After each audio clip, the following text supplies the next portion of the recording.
কমপক্ষে প্রতিদিন 100 বার কালেমায়ে তৈয়বা পড়বই পড়বো। বলেন ইনশাআল্লাহ, বলেন ইনশাআল্লাহ। 100 বার কি পড়বেন বলেন? লা ইলাহা ইল্লাল্লাহ, লা ইলাহা ইল্লাল্লাহ, লা ইলাহা ইল্লাল্লাহ, লা ইলাহা ইল্লাল্লাহু মুহাম্মাদুর রাসূলুল্লাহ। 2 নম্বরে কমপক্ষে প্রতিদিন 100 বার যে কোনো একটা দুরূদ শরীফ সাল্লাল্লাহু আলাইহি ওয়াসাল্লাম, সাল্লাল্লাহু আলাইহি ওয়াসাল্লাম, সাল্লাল্লাহু আলাইহি ওয়াসাল্লাম। 3 নাম্বার আস্তাগফিরুল্লাহ ওয়া আতুবু ইলাইহি, আস্তাগফিরুল্লাহ ওয়া আতুবু ইলাইহি। আমাদের এক বুজুর্গ ছিলেন হযরত মাওলানা জুলফিকার আলী নকশবন্দি রাহিমাহুল্লাহ তাআলা। তিনি বলতেন জীবনে টার্গেট করো যে আমি এই আমলগুলো ছাড়ব। বলেন ইনশাআল্লাহ, বলেন। আচ্ছা, জওয়ানদার কি অবস্থা? আপনারাও যদি পড়তেন আপনাদের জীবন দামি হইতো কিনা বলেন? হ্যাঁ, তাহলে নামাজ, রোজা আর প্রতিদিন কিছু না কিছু জিকির ও আজকার, প্রতিদিন কিছু না কিছু কি জিকির ও আজকার। যদি সুযোগ থাকে যারা তেলাওয়াত পারেন, রোজানা কিছু না কিছু দেখে দেখে তেলাওয়াত। কি বলছি বলেন? রোজানা কিছু না কিছু কি, যারা তেলাওয়াত পারেন, আপনাকে আল্লাহ সময় দিছে, তেলাওয়াতও আপনি পারেন, আপনি রোজানা 2, 4, 5 মিনিট 10 মিনিট অবশ্যই কোরআন শরীফ দেখে দেখে কিছু সময় পড়বেন। বলেন ইনশাআল্লাহ, বলেন ইনশাআল্লাহ। রমজান মাসে গায়রা হাফেজ যারা আছেন 3 খতম কোরআন শরীফ পড়বেন। গায়রা হাফেজরা কয় খতম পড়বো? 3 খতম। হাফেজরা যারা তারাবি পড়াবে এদের কোনো সীমা রেখা নাই, যারা তারাবি পড়াবে না হাফেজ এরা পড়বে 10 খতম। বলেন ইনশাআল্লাহ।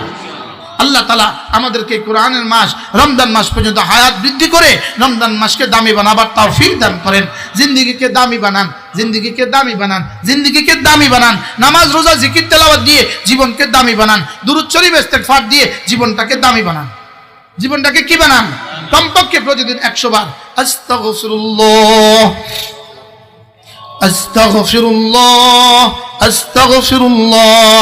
এক হাদিসে আল্লাহর নবী বলেন, কোন মানুষ যদি ঘুমাবার সময় ইস্তেগফারের পুরো কালেমাটা 3 বার পড়ে, আস্তাগফিরুল্লাহাল্লাযী লা ইলাহা ইল্লা হুয়াল হাইয়ুল কাইয়্যুম ওয়া আতুবু ইলাইহি, লা হাওলা ওয়ালা কুওয়াতা ইল্লা বিল্লাহ। আল্লাহর নবী বলেন, কোন মানুষ যদি প্রতি রাত্রে ঘুমাবার সময় ইস্তেগফারের কালেমাটা 3 বার পড়ে, রাসূল বলেন আল্লাহ তাআলা তার গুনাহগুলোকে মাফ করে দিবে। যদিও গাছের পাতা বরাবর হয়, যদিও বৃষ্টির সংখ্যা বরাবর হয়, যদিও মরুভূমির ধুলোবালির সংখ্যা বরাবর হয়, কোনো মানুষের বুঝি এতগুলো গুনাহ আছে। আপনি বলবেন এত সহজ ইবাদত করলে বুঝি এইভাবে মাফ হয়ে যায়? আপনি বলেন তো, আমরা কে জীবনে 40 দিন একটানা পড়ছি? বাস্তব না বাস্তব? তাহলে ঘুমাবার সময় কি পড়বেন? আস্তাগফিরুল্লাহাল্লাযী লা ইলাহা ইল্লা হুয়াল হাইয়ুল কাইয়্যুম ওয়া আতুবু ইলাইহি, লা হাওলা ওয়ালা কুওয়াতা ইল্লা বিল্লাহ। আস্তাগফিরুল্লাহ পড়েন, আস্তাগফিরুল্লাহাল্লাযী লা ইলাহা ইল্লা হুয়াল হাইয়ুল কাইয়্যুম ওয়া আতুবু ইলাইহি, লা হাওলা ওয়ালা কুওয়াতা ইল্লা বিল্লাহ। এভাবে পড়বো তো ইনশাআল্লাহ। এরপরে রাসূল বলেন, কোন মানুষ যদি ঘুমাবার সময় সুবহানাল্লাহ 33 বার পড়ে, আলহামদুলিল্লাহ 33 বার পড়ে, আল্লাহু আকবার 34 বার পড়ে, আল্লাহর নবী বলেন এভাবে যদি কেউ 100 বার পড়ে মিজানে উঠে যাবে 1000 বার। পুরস্কার দিবে দাখালাল জান্নাহ, সোজা জান্নাতে চলে যাবে। বিছানা যখন গেলেন তখন কাজটা কি? আর কোনো কাজ আছে? আর কোনো কাজ আছে?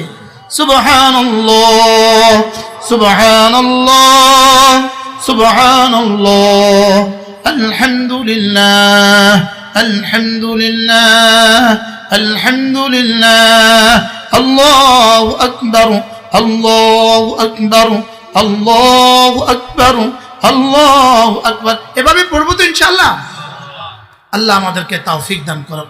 প্রত্যেক ইংরেজি মাসের শেষ শনিবার আমার কুমিল্লার মাদ্রাসায় জিকিরের মজলিস হয়। গিয়ে দেখবেন কারা কারা আসে, একবার গিয়ে দেখবেন এখানে কারা কারা আসে। আমি লক্ষ্মীপুর জেলা জামে মসজিদে 2 জুমা পড়াই, গিয়ে দেখবেন কারা কারা থাকে সামনে। আমি ঢাকা 2 জুমা পড়াই, গিয়ে দেখবেন কারা কারা থাকে সামনে। বনশ্রী রামপুরা টেলিভিশন সেন্টারে বরাবর সামনে মসজিদে আমি জুমা পড়াই, যাই দেখবেন এখানে কারা কারা থাকে। কথা বুঝেন নাই? যে এখানে আইসে বুঝছে না, বুঝছে না, নতুন নতুন বুঝছে না, বুঝছে না, বুঝছেন না? পুরান পাগলের ভাত নাই, নতুন পাগলের আমদাম। বুঝছে না, এটা তো চিনছে না। যেটা কি নোয়াখালী জেলা জামে মসজিদে প্রত্যেক ইংরেজি মাসের প্রথম শুক্রবারে বা মাগরিব আমার বয়ান গিয়ে দেখে আসবা কার কোন কোন আব্বারা থাকে, দেখে আসবে। আর যেন কোনোদিন জীবনে কোনো আলেমী দিনের সাথে কেউ বেয়াদবি হবে না। এই ওই সিজন শেষ, আরে বলেন ওই সিজন শেষ, বলেন পরিণতি এখন কোথায়? এখন পরিণতি কোথায়? কারোর সাথে বেয়াদবির সুযোগ নেই, কোন মাহফিলের সাথে কোনো বেয়াদবির সুযোগ নেই না, কোন মাহফিলের সাথে। আমি না, আমি বক্তা না, আমি তো ছোট বক্তা। কারোর সাথে বেয়াদবির সুযোগ নেই। চুপ করে শুনে থাকবেন, চুপ করে শুনতে থাকবেন। নিজেকে বাঁচান, নিজের জিন্দেগি সেভ করেন, আরে নিজের জিন্দেগি সেভ করেন। এটা কোনো মামুলি বিষয় না, মামুলি, এটা কোনো মামুলি বিষয় না। নিজেকে নিজে সেভ করো। এটা বলার দ্বারা তোমার কোনো ফায়দা হয় নাই। তোমার দুনিয়াও শেষ হয়ে যাবে, আখিরাতও শেষ হয়ে যাবে। দুনিয়াও শেষ হবে, আখিরাতও শেষ হবে। এই জন্য আল্লাহ আমাদের সবাইকে বুঝ দান করেন। কেউ রাগ করবেন না, রাগ করবেন কেউ না। এটা সারা বাংলাদেশের জন্য পয়গাম, সকলের জন্য পয়গাম এটা।